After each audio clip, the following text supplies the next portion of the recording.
পিছনে ফ্যানের বাতাস খাচ্ছে আর সামনে বলছে বিদ্যুৎ চাই বিদ্যুৎ চাই। এই হচ্ছে তাদের হঠকারিতা।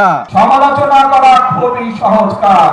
যদি মূলত থাকে আসেন, ছাদের হাত গুটিয়ে হ্যান্ডেল করে কেস পরে কোদালাতে মাঠে নামো, মানুষের জন্য কাজ করো, দেশের জন্য কাজ করো।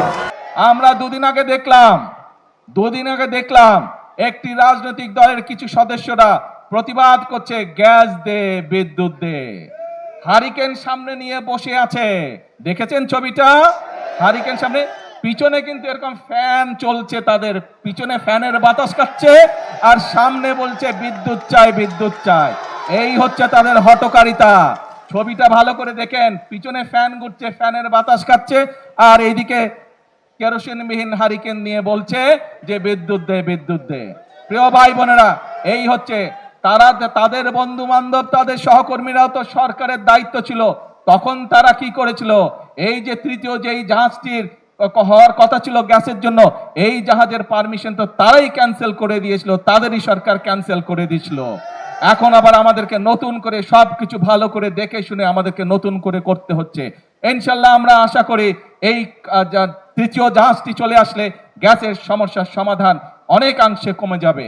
তবে এর জন্য অবশ্যই আমাদেরকে ধৈর্য ধারণ করতে হবে, দেশবাসীকে ধৈর্য ধারণ করতে হবে, কারণ এই জাহাজগুলো বানাতে যথেষ্ট সময়ের প্রয়োজন হয় এবং যে কোনো জায়গায় এই জাহাজগুলো বানায় না, পৃথিবীর নির্দিষ্ট কয়েকটি দেশে এই জাহাজগুলো তৈরি করে, অনেক দামি জাহাজ এগুলো।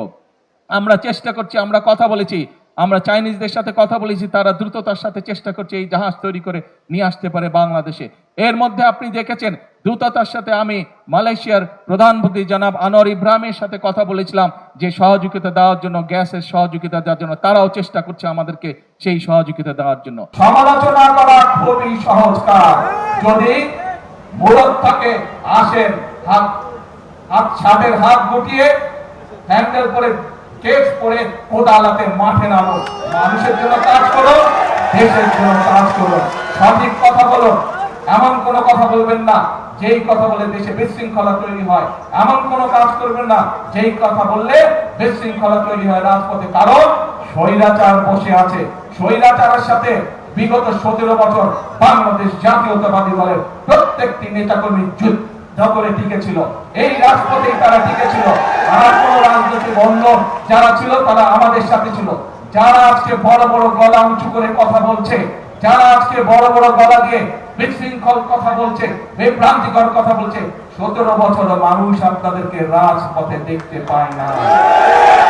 এখনো রয়ে গেছে পত্রিকাগুলো, বিগত 17 বছর পত্রিকাগুলো রয়ে গেছে। বের করুন পত্রিকাগুলো, পত্রিকার পাতায় এখনো ছবি আছে কিভাবে আমার দলের, বাংলাদেশ জাতীয়তাবাদী দলের বিএনপির নেতাকর্মীরা কিভাবে অত্যাচারিত হয়েছে, কিভাবে নির্যাতিত হয়েছে, কিভাবে গুমের শিকার হয়েছে, কিভাবে কারাবরণ করেছে, কি বক্তব্য তারা দিয়েছে, সেই সবগুলো এখনো পত্রিকার পাতায় রয়ে গেছে কম বেশি।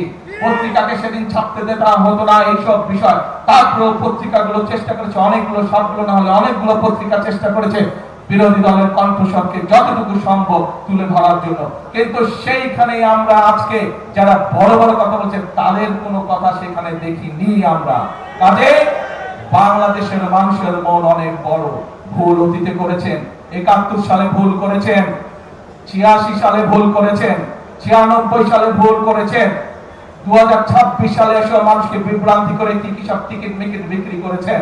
আসেন এইসব বিভ্রান্তি রাজনীতি থেকে বেরিয়ে আসুন, এইসব মিথ্যা রাজনীতি থেকে বেরিয়ে আসুন, এইসব উস্কানি দেওয়ার রাজনীতি থেকে বেরিয়ে আসুন। সত্যিকার ভাবে জনগণের কাজ হতে পারে, সত্যিকার ভাবে দেশ এগিয়ে যেতে পারে, এইরকম যদি কোনো পরিকল্পনা আপনাদের কাছে থাকে, এইরকম যদি কোনো চিন্তা ভাবনা আপনাদের কাছে থাকে, উপরের টেবিলে উপস্থাপন করুন, সংসদে উপস্থাপন করুন, জনগণের সামনে উপস্থাপন করুন। সেই পরিকল্পনা যদি ভালো হয়, সেই পরিকল্পনা যদি বাস্তবসম্মত হয়, সেই পরিকল্পনা যদি দেশ এবং দেশের মানুষের উপকার করে, অবশ্যই আমরা সেই পরিকল্পনা অনুযায়ী কাজ করবো ইনশাআল্লাহ।